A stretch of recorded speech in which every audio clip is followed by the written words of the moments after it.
लक्ष्मी का अपने घर में पूरा दबदबा था। हिटलर की तरह वो सारा काम अपने पति और बेटे से करवाती। धीरे धीरे उसके पति की तबीयत खराब रहने लगी।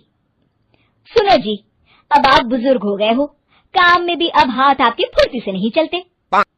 अरे भाग्यवान, भगवान से डर, तुझसे मैंने शादी अपने इकलौते बेटे के अच्छे पालन पोषण के लिए की थी, लेकिन तूने तो उसका बेड़ा गर्क कर दिया।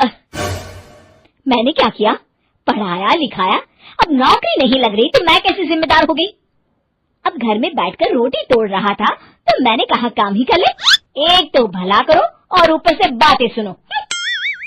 तभी सारंग वहां आ जाता है। बहुत भूख लगी है माँ, कुछ खाने को दे दो। अब तुम्हारे पापा का हाथ तो चल नहीं रहा है, मैं ही जा रही हूँ आज किचन में, बनाती हूँ कुछ। हे भगवान, कैसे होगा इतना काम मुझसे? लक्ष्मी किचन में काम कर रही होती है कि तभी अचानक उसे आइडिया आता है। अरे मैं भी ना, अरे यहाँ तो फ्री की नौकरानी ला सकती हूँ मैं, फिर मैं क्यों खाना बना रही हूँ? उस दिन लक्ष्मी सारंग की पसंद का खाना बनाती है और बैठकर उसे बड़े ही प्यार से खिलाती है। खा ले बेटा, खा ले, पेट भर के खा ले। अरे रुक, मैं तेरे लिए ना गर्मा गर्म रोटियां लाती हूँ।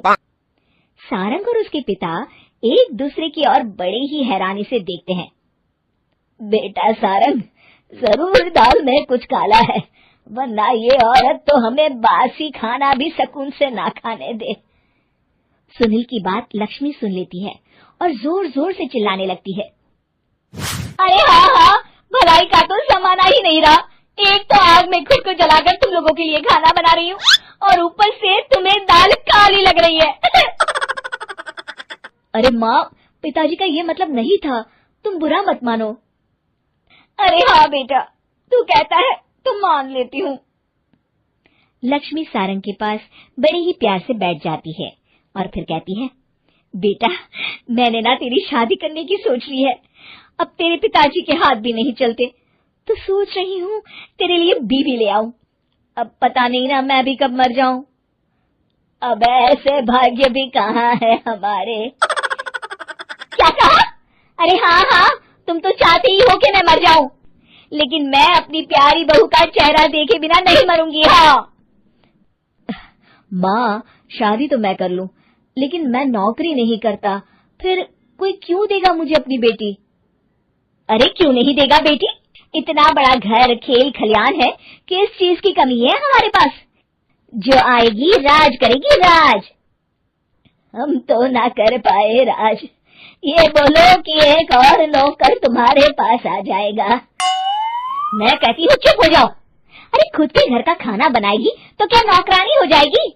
अब तुमसे तो किचन का काम होता नहीं, तो कोई तो करेगा ना। ठीक है माँ, तुम जैसा सही समझो बस। अब मेरी एक शर्त है, लड़की जो भी हो वो दिखने में कैसी भी हो या कहीं की भी हो, बस पढ़ी लिखी होनी चाहिए। अरे हाँ हाँ, ला देंगे पढ़ी लिखी बेटा, मैंने कौन सा काम करवाना है उससे। हाँ।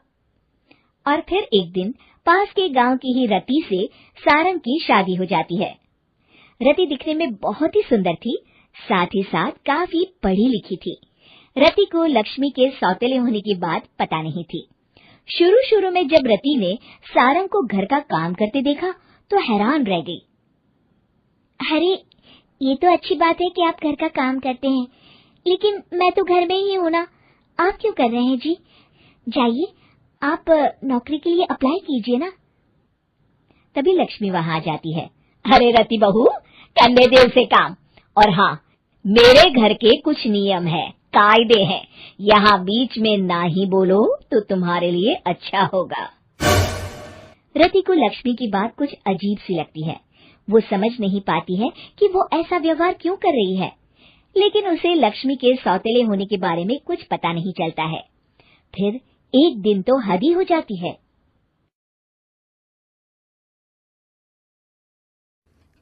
इस कहानी के पहले भाग में आपने देखा कि कैसे रति की शादी एक ऐसे घर में हो जाती है जहां उसकी सास सौतेली होती है और वो पूरे घर वालों को अपने इशारों पर नचाती है।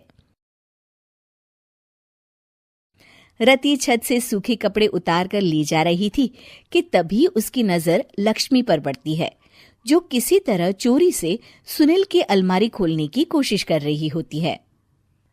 अरे, ये माँ जी को क्या हो गया? चोरों जैसे क्यों आप मेरी अलमारी खोल रही हैं माँ जी? आपको क्या चाहिए मुझे बताइए। अरे वाह, क्या चाहिए मुझे बताइए। अरे मैं इस घर की मालकिन हूँ, पूरा घर मेरे इशारों पर नाचता है और तुम्हें बताऊं कि मुझे क्या चाहिए? हट यहाँ से। और वो उसे जोर से धक्का देती है। जैसे ही लक्ष्मी रति को धक्का देती है, उसके सर पर चोट लग जाती है और वो बेहोश होकर गिर जाती है। रति के आसपास पूरा परिवार खड़ा रहता है। डॉक्टर जैसे ही उसे देखकर जाता है, रति को होश आता है। अरे बेटा, तुम दूर क्यों खड़े हो? मेरे पास आओ, मैं तुम्हारी माँ हूँ, कमला। रति के मुंह से लक्ष्मी सारंग की माँ का नाम सुनती है तो हैरान सी रह जाती है। क्या बोला रति बहू? चुप कर डायन, तूने मेरे पति और बेटे का हाल बेहाल कर दिया। अब तू मेरी बहू को भी गुलाम बनाना चाहती है? रुक, अभी मजा चखाती हूँ। ये कहकर जैसे उसे पकड़ने की कोशिश करती है, लक्ष्मी वहां से भाग जाती है।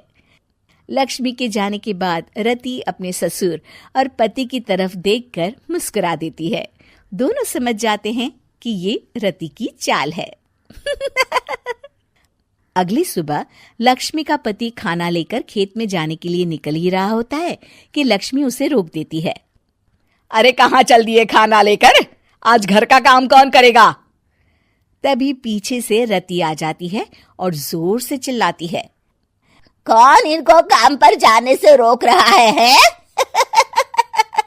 मैं अभी उसे मजा चखाती हूँ। जैसे ही रति लक्ष्मी की तरफ बढ़ती है, लक्ष्मी घबरा जाती है।